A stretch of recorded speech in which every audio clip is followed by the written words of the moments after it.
आपको अपनी इस वीडियो में बताने जा रहे हैं हॉन्टेड विलेज कहे जाने वाले कुलधरा के बारे में। कहा जाता है एक श्राप के कारण 170 सालों से कुलधरा वीरान पड़ा है और रात को यहाँ भूत प्रेतों का डेरा रहता है। तो चलिए बतलाते हैं आपको अपने इस वीडियो में हॉन्टेड विलेज कुलधरा के बारे में। दोस्तों, हमारे देश भारत में कई शहर अपने दामन में कई रहस्यमयी घटनाओं को समेटे हुए हैं। ऐसे ही एक घटना है राजस्थान के जैसलमेर जिले के कुलधरा गांव की। यह गांव पिछले 170 सालों से वीरान पड़ा है। कुलधरा गांव के हजारों लोग एक ही रात में इस गांव को खाली करके चले गए थे और जाते जाते इस गांव को श्राप दे गए थे कि यहाँ फिर कोई नहीं बस पाएगा। तब से यह गांव वीरान पड़ा है। कहा जाता है कि यह गांव रूहानी ताकतों के कब्जे में है। कभी यह गांव एक हंसता खेलता गांव हुआ करता था जो आज एक खंडहर में तब्दील हो चुका है। टूरिस्ट प्लेस में बदल चुके कुलधरा गांव घूमने आने वाले पर्यटकों के मुताबिक यहाँ रहने वाले पालीवान ब्राह्मणों की आहट आज भी इस गाँव में सुनाई देती है। उन्हें वहाँ हर पल ऐसा अनुभव होता है कि कोई आसपास चल रहा है। बाजार में चहल पहल की आवाजें आती है। महिलाओं के बात करने तथा उनकी चूड़ियों और पायलों की आवाज हमेशा ही वहां के माहौल को भयानक बनाती है। प्रशासन ने इस गांव की सरहद पर एक फाटक बनवा दिया है जिसके पार दिन में तो सैलानी घूमने जाते हैं, लेकिन रात में इस फाटक को पार करने की कोई हिम्मत नहीं करता है। चलिए अब आपको कुछ जानकारी देते हैं वैज्ञानिकों के इस गांव पे किए गए शोध के अनुसार इस गांव के बारे में कुछ जानकारी और इस गांव में बसे पालीवाल ब्राह्मणों के बारे में कुछ जानकारी। कुलधरा जैसलमेर से लगभग 18 किलोमीटर की दूरी पर स्थित है। पालीवाल समुदाय के इस इलाके में 84 गाँव थे और यह गाँव भी उनमें से एक था। मेहनती और रईस पालीवाल की कुलधार शाखा ने सन 1291 ईस्वी में तकरीबन 600 घरों वाले इस गांव को बसाया था। कुलधरा गांव पूर्ण रूप से वैज्ञानिक तौर पर बना हुआ था। ईंट पत्थर से बने इस गांव की बनावट ऐसी थी कि यहाँ कभी गर्मी का एहसास नहीं होता था। कहते हैं कि इस गांव में इस कोन में घर बनाए गए थे कि हवाएं सीधे घर के भीतर होकर गुजरती थी। कुलधरा गांव का ये घर रेगिस्तान में भी वातानुकूलन का एहसास देते थे। इस जगह गर्मियों में तापमान 45 डिग्री रहता था, पर आप यदि अब भी भरी गर्मी में इन वीरान पड़े मकानों में जाएंगे तो आपको शीतलता का अनुभव होगा। गांव के तमाम घर झरोखों के जरिए आपस में जुड़े हुए थे, इसलिए एक सिरे वाले घर से दूसरे सिरे तक अपनी बात आसानी से पहुंचाई जा सकती थी। घरों के भीतर पानी के कुंड, ताक और सीढ़ियां कमाल के थे। दोस्तों, पालीवाल ब्राह्मण होते हुए भी बहुत ही उद्यमी समुदाय था। अपनी बुद्धिमत्ता, अपने कौशल और अटूट परिश्रम के रहते पालीवालों ने धरती पर सोना उगाया था। हैरत की बात यह है कि पाली से कुलधरा आने के बाद पालीवालों ने रेगिस्तापनी सरजमी के बीचों बीच इस गांव को बसाते हुए खेती पर केंद्रित समाज की परिकल्पना की थी।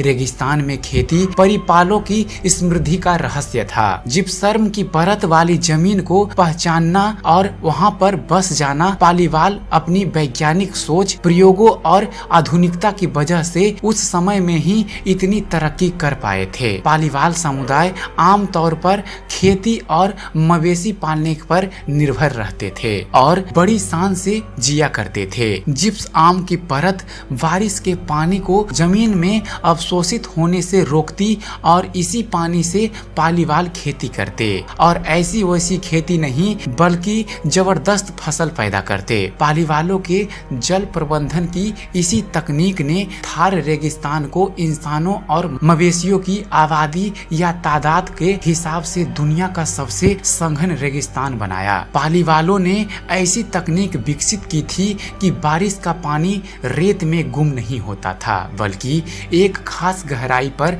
जमा हो जाता था। और अब आपको बतला रहे हैं कुलधरा के वीरान होने की कहानी क्या थी।